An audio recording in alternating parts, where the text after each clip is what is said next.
talfatu le nei asfarele se whapoponga o tala mai Ausetalia hara Radio Samoa. Ua tuina mai sa lapata inga mai sui re soifua malaloi nei New South Wales ma Queenslandi, mō tangata ia se tete, ia whae tete, ina ua toe wha mawina fo i se tasi wa awhia le misela mai le whae tu i se sifo sini, wha pēr malamalai pa lele le Gold Coast. Ai mai le soifua malaloi nei New South Wales, o le tangata lena malanga mai sini mai se malanga mai Vietnam, le olo pepesi te le eile misela. Wa fautu ina so stasi sa iei lunga o lea whai ngā malanga ma awhia fo ino fuanga sa ngā iei lea tangata ia wa ai ma le tatoa pe iei ni aunga o le wha mai. O isi no fuanga e au fiai le Family Doctors i Berala na ngā iei lea tangata ai Queenslandi wa fautu ina le soifua malalo ina o na tangata ia sira fia o se tangata e a fia le misela sa iei le Gold Coast e au noma so nei lolo o a fia.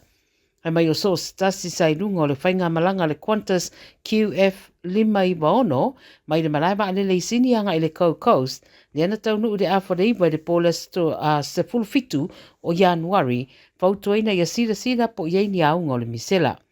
E a fia i tangata i le fiva, o le tale, tafo le isu, mangeso i le tino, whapea fo i mareti ngā o mata. Ua whaari manino i le teutupe le stete o Queenslandi o David Janetsky, o loo iei nei le stete i se tūranga whaale i tonu i lona ta mau ainga,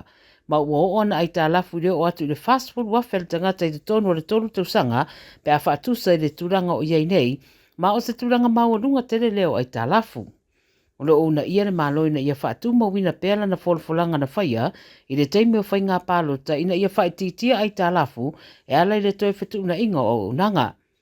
O le Tala Fou le stete wa ripotia e ono o atu le rua se lau se furufitu te si marevalu piriona i le tausanga whare tupe rua wherua fitu rua wherua valu, ma watua ia le whainga malo le vaenga whauwhai le leiba i le nā tia o le tūranga sa o lo iei le tamau ainga o le stete i le teimi atoa sa tūra i mai iei le whaatontonu wina o lea vaenga o Ausetalia.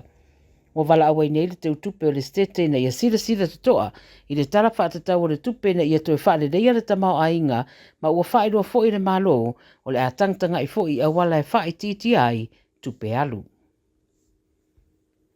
O le tai au na leilana tu poise whaalawlawe le whae tua Collingwood i Melipone, whai mei wa tau fiai le wharamai talavou e to o lua, a lo tau sa i dia le tangata na ia whaongaina se whana i lea whaalawlawe. O tala mai le Nine News wa whaedo ai, na tawhana ina se kulupo talavou i Palmer Street, po le tasi le wawea na reina, ma mawai talavou e to o lua ua maanulua, se furu rima ma le se furu fitu tausanga le mātatua mai Collingwood, ave le wharamai mai tinga ina manuanga. O lo wha wau so e ngā leo ma talo sanga ina nisi a sira whiani whamataranga ia whesoson iane.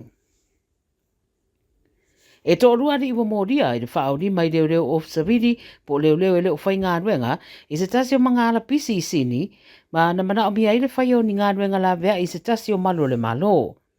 Na longo ina leo o malo le malo e tō rua ua awhia e ta i 2.5 tausanga le mātatua na anga i ese mai ma se kona seti na iei Newtown ai tau mai iei ni ari se tō tōru o au fia se inga i Onmore Road po le tau le se furutasi le po le sururu. Ulo whita ua ina na whao ni mai la tau ia i leo ia to lua mai e whaisiti ngā ino manuanga o leisi ma o loo i le wharamai e o mai le tau na leila. Ua pu e leo se ri e se furu wale tausanga ma leisi e luas furu tausanga le matua mai se whale mascot i leo au na nafi. O le tau nei na whaeroa mai ei ua mōria i la ua i le whao lima e re itaria ina le tala i tua mai tutura i le so i le whamsinonga i Downing Centre. E to atasi o lo tausa i dia pea ma ua whaafitai e leo mōri mauna whesoson iane i le suenga ma lo wa ai nei leo i ata le CCTV mō se whesosoani i le lato ngā luenga. Tala muri, wala pata ia tangata malanga i le whae unga umi o le vai aso nei ia no fosira fia e ono iaini whaatuai ma suinga i whai ngā malanga e meisei malai wa lele te tele o na o solo te te o le a whai a nisi rau whai ngā ruenga i malai wa lele. O tangata whai ngā ruenga o lo whai ngā ruenga ina le company e le dinata wa amata i le aso nanga i ese mga ruenga mo le tai whai tūla i Sydney, Brisbane ma Melipone o na o se mata upu o lewa fo o na whaatala noina e whaatatau lawa i tutongi. E uia rea a fia ai au unanga le Qantas i le domestic, e whai mai company wa ale le ro iei vaenga o whatulanga, mo ana whai ngā malanga wha malo mai le malai wa ale le isini. Pei tai wa tā ua o le aono iei ni a fianga i isi au unanga company, e pei o le Emirates, Singapore ma le Japan Airlines, wa pia foi ma le Delta. Ua tā ua atoa le tausanga, o whaatala noa pea le mata upo tangata whai ngā luenga ia, pei tai e le iei lava se tali. Tala nā le Radio Samoa, mō lau whaafonga mai le nei aso whareile, tātou whiro i fo i le vai aso whau manuia tele, le whaiunga le vai aso soifua.